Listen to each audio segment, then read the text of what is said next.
उत्तर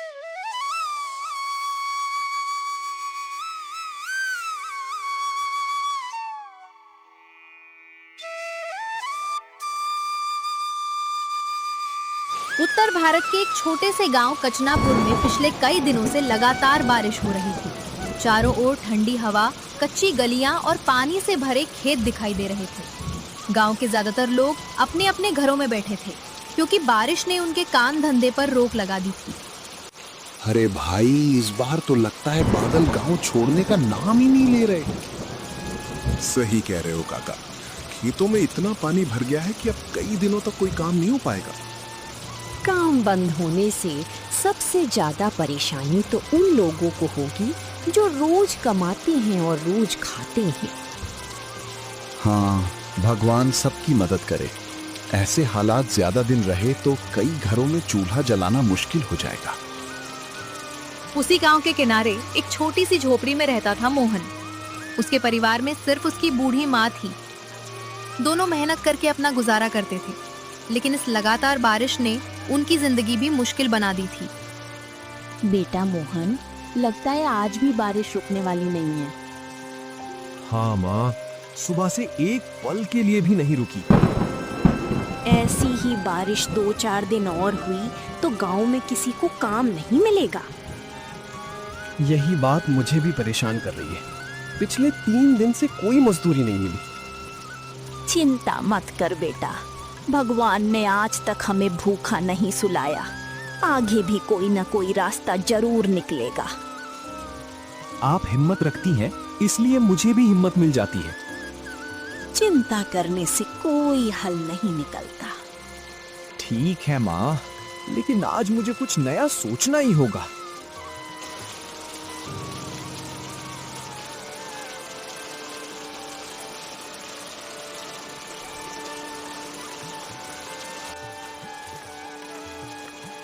बेटा, इतनी तेज बारिश में कहाँ जा रहा है? माँ, घर बैठने से कुछ नहीं होगा। शायद कहीं कोई काम मिल जाए। ठीक है, लेकिन अपना ध्यान रखना। और हाँ, अगर काम ना मिले तो दुखी होकर मत लौटना। मैं कोशिश किए बिना कभी हार नहीं मानता माँ। इतना कहकर मोहन अपनी माँ का आशीर्वाद लेकर घर से बाहर निकल गया। तेज बारिश के बीच वो सबसे पहले गांव की किराने की दुकान की ओर बढ़ा, जहां उसे उम्मीद थी कि शायद कोई छोटा मोटा काम मिल जाए। अरे मोहन, इस बारिश में कहाँ निकल पड़ा? चाचा, सोचा आपसे पूछ लूं, अगर कोई काम हो तो बता दीजिए। माफ करना बेटा, आज मेरे पास भी तेरे लिए कोई काम नहीं है। कोई बात नहीं चाचा, मैं और कोशिश करता हूँ। दुकान से भी निराशा हाथ लगी, लेकिन मोहन ने हार नहीं मानी। वो वहां से आगे बढ़ा और गांव के एक किसान के घर की ओर निकल पड़ा। उसके मन में उम्मीद की एक छोटी सी किरण अभी भी बाकी थी। उसने सोचा शायद खेतों में कोई काम मिल जाए। इसी उम्मीद के साथ वो किसान के घर की ओर बढ़ता रहा। जैसे ही वो घर के आंगन में पहुंचा, उसने देखा कि किसान काका वहीं खड़े किसी काम में व्यस्त थे। मोहन तुरंत उनके पास गया और आदर से हाथ जोड़कर बोला, राम राम काका, अगर खेत में कोई काम हो तो मुझे बता दीजिए। मैं पूरी मेहनत और ईमानदारी से काम करूंगा। राम राम बेटा, तुम्हारी मेहनत करने की लगन तो साफ दिखाई दे रही है, लेकिन बारिश रुक जाए फिर आ जाना बेटा। अभी तो मैं खुद बेबस हूँ। ठीक है काका, फिर मिलता हूँ। लगभग पूरा दिन बीत चुका था। मोहन गांव के कई लोगों से मिला, लेकिन हर जगह उसे एक ही जवाब मिला, अभी कोई काम नहीं है। थका हुआ मोहन धीरे धीरे अपने घर की ओर लौटने लगा। आ गए बेटा, आज भी काम नहीं मिला? नहीं माँ, पूरे गांव में घूम लिया, किसी के पास काम ही नहीं है। मुझे पहले से ही अंदाजा था, बारिश ने सबकी रोजी रोटी रोक दी है। सबसे ज्यादा चिंता आपकी है माँ। घर में राशन भी बस 2-3 दिन का बचा है। जिस भगवान ने आज तक भूखा नहीं सुलाया, वो आगे भी कोई रास्ता निकाल देगा। भगवान रास्ता तभी दिखाते हैं जब इंसान कोशिश करे, लेकिन समझ नहीं आ रहा कि अब क्या करूं। मोहन की बात सुनकर शांति देवी कुछ पल चुप रहीं, जैसे उन्हें अचानक कोई पुरानी बात याद आ गई हो। मोहन, एक बात कहूँ? हाँ माँ, कहिए। तुझे याद है 5 साल पहले गांव के मेले में हमने मोमोज बनाए थे? कैसे भूल सकता हूँ, लोग बार बार आपकी चटनी की तारीफ कर रहे थे। वो चटनी तेरी नानी की रेसिपी थी, आज तक मैंने किसी को नहीं बताई। लेकिन माँ, अब उसकी बात क्यों? क्योंकि मुझे लगता है अब समय आ गया है कि उस हुनर से अपना घर चलाया जाए। आप कहना क्या चाहती हैं? क्यों ना हम मोमोज बनाकर बेचें? माँ की बात सुनकर मोहन कुछ देर तक सोचता रहा। उसे लगा कि शायद यही वो मौका है जिसका वो इंतजार कर रहा था।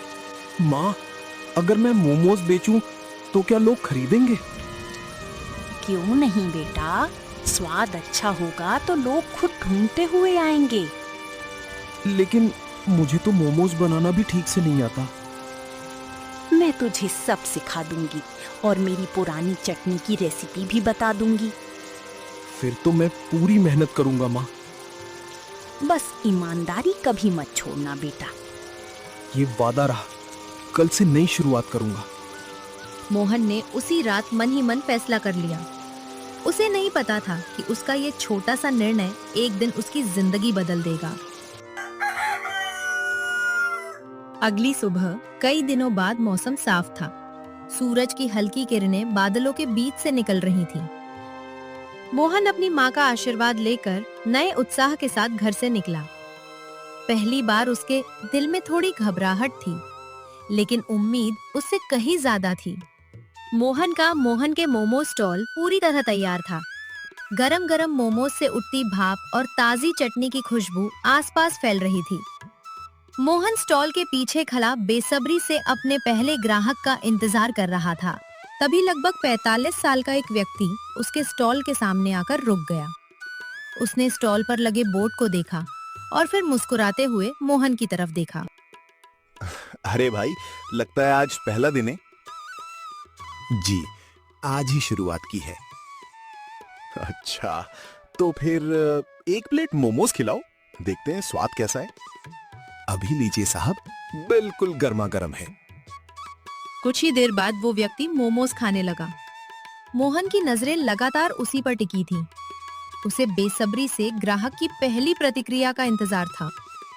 वाह भाई, स्वाद तो कमाल का है। धन्यवाद साहब। और ये चटनी, यही तो असली मजा है। ये हमारी घर की खास रेसिपी है। इसे कभी मत बदलना, लोग इसी स्वाद के लिए बार बार आएंगे। आपको पसंद आया, यही मेरे लिए सबसे बड़ी खुशी है। अब से जब भी इधर आऊंगा, मोमोज यहीं खाऊंगा। इतना कहकर वो ग्राहक पैसे देकर वहां से चला गया। उसके चेहरे की मुस्कान देखकर मोहन का आत्मविश्वास पहले से कहीं ज्यादा बढ़ चुका था। उसे लगने लगा कि उसकी नई शुरुआत सही दिशा में जा रही है। धीरे धीरे मोहन के स्टॉल पर लोग रुकने लगे। कोई स्वाद की तारीफ करता तो कोई अपने साथ दूसरे लोगों को भी लेकर आने की बात करता। पहली बार मोहन को लगने लगा कि उसकी मेहनत रंग लाने लगी है। धीरे धीरे सभी ग्राहक वहां से चले गए। मोहन ने अपने स्टॉल का सामान समेटना शुरू किया। उसके चेहरे पर दिन भर की थकान थी, लेकिन उससे कहीं ज्यादा पहली सफलता की खुशी थी। भगवान, आज का दिन कभी नहीं भूलूंगा। सारा सामान समेटकर मोहन खुशी खुशी अपने घर की ओर चल पड़ा। कुछ देर बाद मोहन अपने घर पहुंच गया। आ गए बेटा, कैसा रहा पहला दिन? माँ, उम्मीद से भी अच्छा, लगभग सारे मोमोज बिक गए। सच? जी माँ, लोगों को मोमोज भी बहुत पसंद आए और आपकी चटनी की भी खूब तारीफ हुई। ये सब तेरी मेहनत का फल है बेटा। नहीं माँ, अगर आपने हिम्मत न दी होती तो मैं ये शुरुआत कभी नहीं कर पाता। बस ऐसे ही मेहनत करता रह, भगवान सब ठीक करेगा। जी माँ, कल और भी अच्छी तैयारी करके जाऊंगा। उस रात माँ और बेटे के चेहरे पर लंबे समय बाद सुकून दिखाई दे रहा था। दोनों को अब विश्वास हो गया था कि उनकी जिंदगी धीरे धीरे बदलने लगी है। अगले दिन सुबह से ही आसमान काले बादलों से ढका हुआ था। तेज बारिश लगातार हो रही थी। इसके बावजूद मोहन समय पर अपने स्टॉल पर पहुंच गया। उसने पहले से ही अपने स्टॉल पर मजबूत शेड और तिरपाल का इंतजाम कर रखा था, इसलिए बारिश का उसके काम पर कोई खास असर नहीं पड़ा। आसपास के कई छोटे स्टॉल वालों ने बारिश की वजह से अपना सामान समेट लिया, लेकिन मोहन का स्टॉल पूरी तरह सुरक्षित था। गरम गरम मोमोज की खुशबू बारिश के मौसम में और भी लाजवाब लग रही थी। बारिश तो रुकने का नाम ही नहीं ले रही। चलो जब तक बारिश रुके यही कुछ खा लेते हैं। हाँ, गरम गरम मोमोज खाने का तो मौसम भी है। बारिश से बचने के लिए कई लोग मोहन के स्टॉल के नीचे आकर खड़े हो गए। कुछ देर बाद उन्होंने मोमोज मंगाने शुरू किए। देखते ही देखते मोहन के स्टॉल पर ग्राहकों की भीड़ लग गई। देखते ही देखते शाम हो गई। मोहन के सारे मोमोज बिक चुके थे। उसने मुस्कुराते हुए अपना स्टॉल समेटा। उसके चेहरे की मुस्कान बता रही थी कि संघर्ष के दिन अब धीरे धीरे पीछे छूट रहे थे।